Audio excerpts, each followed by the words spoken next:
You're not making money because of this one thing. You don't know your audience well enough. And this is basics. This is fundamental. Your audience keep your business alive. And the better you know them, the better you can market to them, and the easier you can convert them.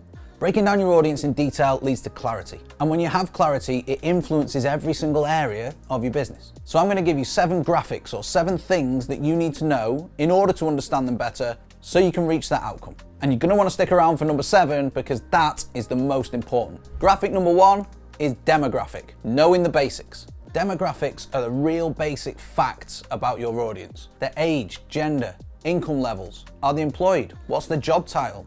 Are they married?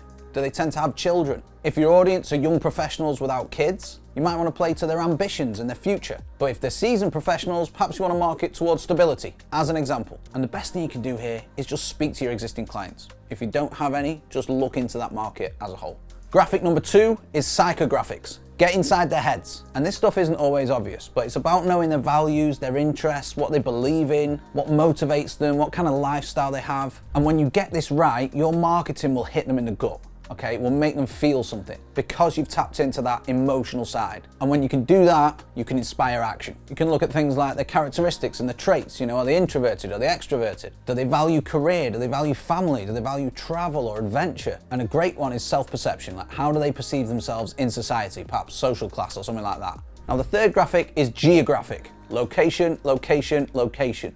This one's easy. Where are your audience? Not only does this help you zone in on certain things that they're going to respond to, but it also helps you eliminate people that aren't the right fit for you as well. Urban audiences have different needs and habits to people who live in rural areas. Think about like McDonald's having different menus in different countries, as an example. Graphic number 4, behaviorographics. It's getting harder to say.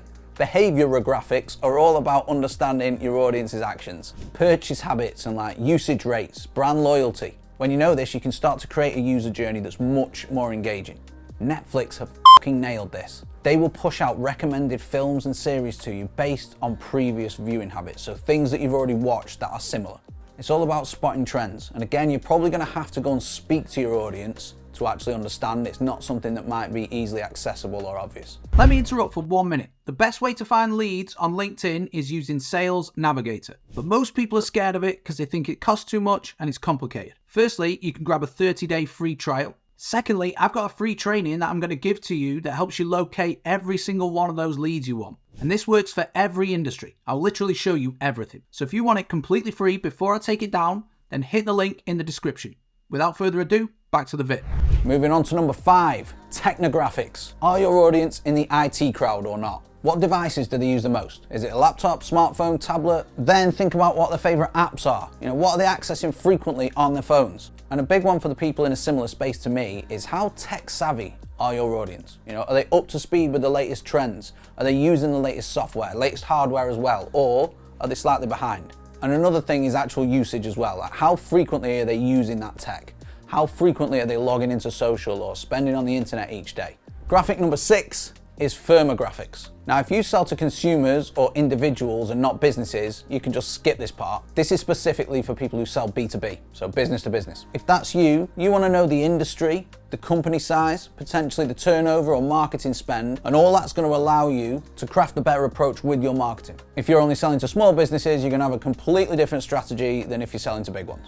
A great thing to consider here when you are selling B2B is how these businesses or how the teams actually measure performance. What metrics are really valuable to them? Because each team has different sets of KPIs or targets or mini targets that they need to hit. And you want to make sure that if you're selling to that particular team or department, you're in tune with what matters most to them. And last but not least, graphic number 7 is a graphic that I made up called Problemographics. And this is all centered on the blockers and the challenges that your audience face. Because it's all well and good knowing all this other information about them, but if you can't identify what their problems are, what their frustrations and pain points are, your marketing is not going to work as efficiently as it can, because people only buy when they have a problem.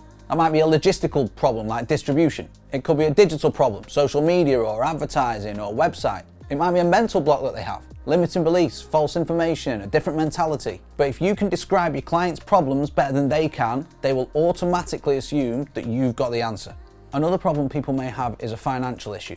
For example, if your audience have cash flow problems or cash flow issues, perhaps you could consider offering flexible payment plans or something like that, taking a deposit. Now, I appreciate this video has a lot of information in, there's lots to take in. However, if you can just focus on a couple of those, you're still going to up the knowledge that you have about your audience. So just tackle them one at a time and use that information in your marketing, in your sales processes, and also in your delivery or fulfillment as well. Hope that's been useful. I'll see you soon.